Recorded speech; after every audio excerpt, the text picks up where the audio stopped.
गर्मियों की बात थी कि रमज़ान बस एक हफ्ता ही दूर था। मलाइका जो उस घर की सबसे बड़ी बहू थी, ये सोचकर बहुत खुश थी। हाय रमज़ान आ रहा है, बरकतों का महीना आ रहा है। मज़े मज़े के खाने होंगे, समोसे पकोड़े इफ्तारी सहरी। यस, मैं बहुत खुश हूँ। अगले ही सुबह मलाइका की सास उसे कहती है। बहू, ये रमजान मेरी तीनों बेटियां मेरे साथ यहाँ गुजारेंगी पूरा महीना। लिहाजा अपनी जिम्मेदारी ढंग से संभालना। समझ रही हो ना मैं क्या कह रही हूँ? मलाइका ये सुनकर सोच में पड़ जाती है कि इतने सारे लोगों की सहरी और इफ्तारी मैं खुद कैसे बनाऊंगी। अम्मी जान, क्या ये सब अपने बच्चों के साथ और अपने हस्बैंड के साथ यहाँ रहेंगे एक महीना? क्या ये सब आ रहे हैं? हाँ बेटे, ये लोग हमारे साथ एक महीना गुजारेंगे और क्या पता ईद भी हमारे साथ गुजारे। लेकिन तुम मुंह क्यों बना रही हो? तुम्हें चाहिए कि खुश हो जाओ। ये तो बरकतों का महीना है, सवाब कमाने का महीना है। मलाइका ये सुनकर बहुत उदास हो जाती है, मगर वो खामोश होकर चुपचाप चली जाती है। बहुत परेशान होती है कि इतना सारा काम वो खुद अकेली कैसे करेगी रोज़े की हालत में। वो बहुत उदास हो जाती है। लिहाजा अगले ही सुबह मलाइका की तीनों नंदें आ जाती हैं, नंद आयशा और नंद सिद्रा। अरे मेरी प्यारी बेटी, तुम आ ही गई आखिरकार। बहुत खुश हूँ मैं तुम्हारे आने पे। अब तुम आराम करोगी बेटा, बहुत काम करती हो तुम अपने ससुराल में। हाँ ना अम्मी जान, वहाँ पर काम कर कर के मैं थक जाती हूँ। मैं बहुत खुश हूँ कि मैं आपके घर आई हूँ। अब सुकून का सांस मिलने को मिलेगा। और भाभी है ना, वो सारा काम कर हाँ बेटे, देंगे। वही करेंगी। अरे सिद्रा मेरी बच्ची, तुम कैसी हो? लगता है इस महीने रमजान बहुत मजा आने वाला है। हाँ मीचन, वाकई में मैं तो कहती हूँ एक साथ इत्तेकाफ पर भी बैठ जाते हैं आखिरी 10 रोज़ों में। मैं तो कहती हूँ बेटा, तरावियां भी एक साथ पढ़ लेंगे। ये तो बहुत अच्छी सोच है तुम्हारी। अब तुम आ गई हो, सुकून का सांस ले लो। अरे मलाइका, कैसी हो तुम? रमजान मुबारक मैं तुम्हें। तो ठीक हूँ, बस बहुत सारे बर्तन पड़े हैं किचन में, साफ भी करने और बहुत सारे काम है। हाँ, वो काम भी कर लेना, लेकिन मम्मा ने मुझे लिस्ट दी है सौदा लाने की। तो वो तुम ले आना। तुम्हें पता है मैं रेस्ट करने आई हूँ यहाँ पे, मुझसे ये खाओ, यहाँ पे नहीं होते। हाँ ठीक है सिद्रा, मैं ले आऊंगी। बस मुझे लिस्ट दे देना। भाई ऊपर वाले मुझे हिम्मत दे। मलाइका सुपरमार्केट चली जाती है और ग्रोसरी ले आती है। हाय ऊपर वाले, मैं इतनी थक गई हूँ अल्लाह मियाँ, अब मुझे इफ्तारी भी खुद अकेली बनानी पड़ेगी। मलाइका इस थकी हालत में इफ्तारी बना ही लेती है। वो बहुत अच्छी इफ्तारी बनाती है, जिसमें हर एक चीज़ वो सबके लिए बनाती है, हर एक के पसंद के मुताबिक। इफ्तारी के बाद भाभी के खाने की तारीफ हर कोई कर रहा था। लगता है हमारी शादी के बाद उसने अपने पैर खूब यहाँ जमा लिए। इसको सीधा रास्ता दिखाना ही होगा। हाँ तुम ठीक कहती हो, अब तो हमारी कोई अहमियत ही नहीं यहाँ पे। हर कोई उसके गुण गाता है। इसको तो सबक चुकाना ही पड़ेगा। अम्मी जान, सच कहूँ तो मेरा दोबारा यहाँ आप लोग के घर आने का मन ही नहीं करा। भाभी जान ने जानबूझ के खाने में इतना नमक डाला। शायद वो हमारे आने पर खुश नहीं है। अच्छा, ऐसी बात है? अगर उसने ये हरकत की है तो इसकी कीमत उसे चुकानी पड़ेगी। ये तुम लोग का घर है, तुम लोग मेरी बेटियां हो, और जब तक मैं जिंदा हूँ तुम लोगों को कोई कुछ भी नहीं कह सकता। अरे अम्मी मेरी जान, आप है तो घर जन्नत है। सच कहूँ, आप अल्लाह आपको लंबी उम्र दे। हाँ मेरे प्यारे बेटी, परेशान ना हो। जो भी बात होती है माँ से किया करो। आखिरकार सिद्रा अपनी चाल में कामयाब हो ही गई। दोनों बहनें रात भर सहरी तक नेटफ्लिक्स पर सीजन्स देखा करती थी, खाना ठूसा करती थी, मोबाइलों पर बात किया करती थी और सारी सारी रात म्यूजिक एंजॉय करती थी और डांस किया करती थी। यस, अब मजा आएगा जब अम्मी जान भाभी को अच्छा सबक सिखाएंगी। सही कहती हो, हमने बहुत अच्छा काम किया ये करके। अब्बू जान भी भाभी की साइड लेते हैं, भाई जान भी लेते हैं। पता नहीं कौन से तावीज़ तूने इसने हम सब घर वालों पे किए हैं। दोनों बहनें एक दूसरे को सहारा देते हुए ताली मारते हैं और खुश हो जाते हैं, और अगले ही सुबह सासू माँ जाती है मलाइका के पास। मलाइका, मैं तुम पर सख्त गुस्सा हूँ। जो हरकतें तुमने शुरू की है, ये नेक और अच्छी बहू के काम नहीं होते। इसके बाद से तुम सफाई का काम करोगे। अम्मी जान, मैं आपसे माफ़ी मांगती हूँ, अगर मुझसे कोई गलती हो गई हो तो आप मुझे बता दें, मैं सुधर जाऊंगी। लेकिन मैंने ऐसा कुछ नहीं किया। मलाइका ये सुनकर और परेशान हो जाती है कि इतने बड़े घर का काम रोज़े की हालत में वो कैसे सफाई वगैरह करेगी। अम्मी जान ने मुझे अब सौदे के लिए भी भेज दिया। हर रोज़ का सौदा लाना, इतनी दूर मार्केट तक जाना, मैं कैसे करूँगी रोज़े की हालत में? ये तो सरासर ज्यादती है। मैडम जी, 10,000 रुपए हो गए आपके सौदे के। पैक कर दूँ आपको? हाँ, इन सब को पैक करके रख दो। क्या यहाँ पर कोई बैठने की जगह मिल सकती है? अरे मैम साहब, क्या हुआ? आपको चक्कर आ रहे हैं? आपका रंग पीला पड़ रहा है।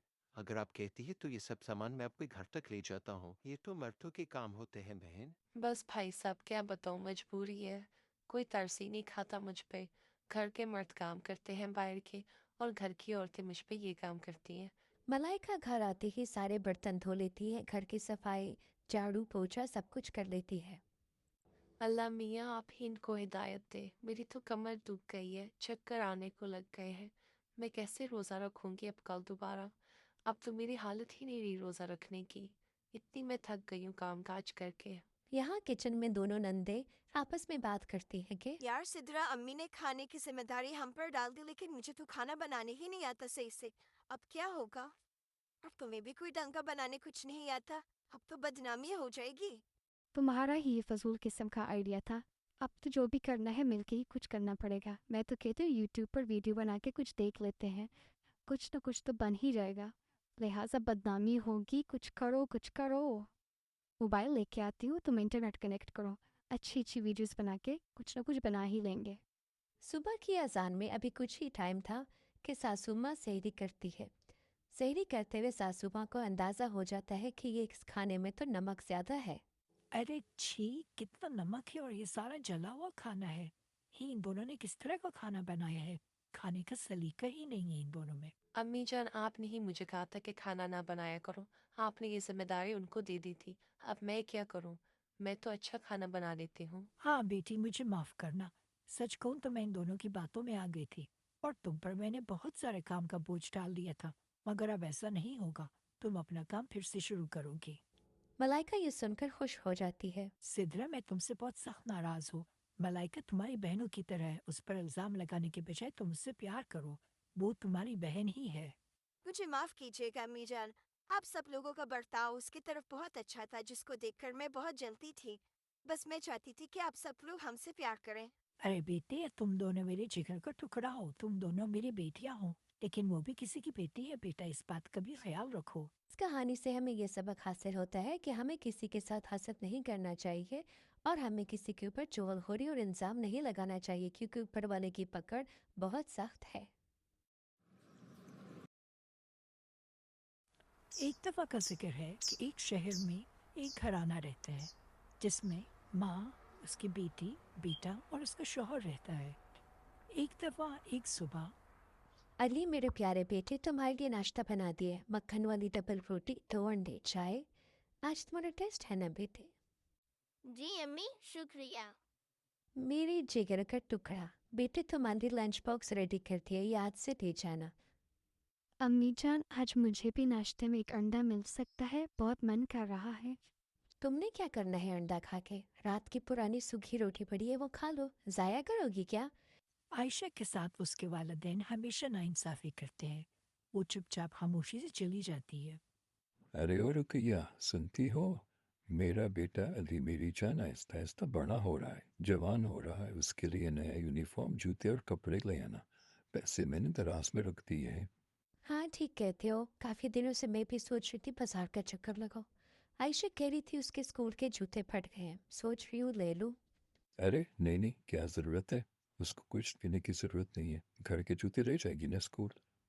आयशा चुपचाप खड़ी ये सब कुछ सुन रही होती है। उसका दिल टूट जाता है। अरे अली मेरी जान, बताओ सब कैसा जा रहा है? किसी चीज़ की ज़रूरत तो नहीं? कोई मसला तो नहीं है? अबू, मुझे ट्यूशन ज्वाइन करना है, मेरे सारे दोस्त जा रहे हैं।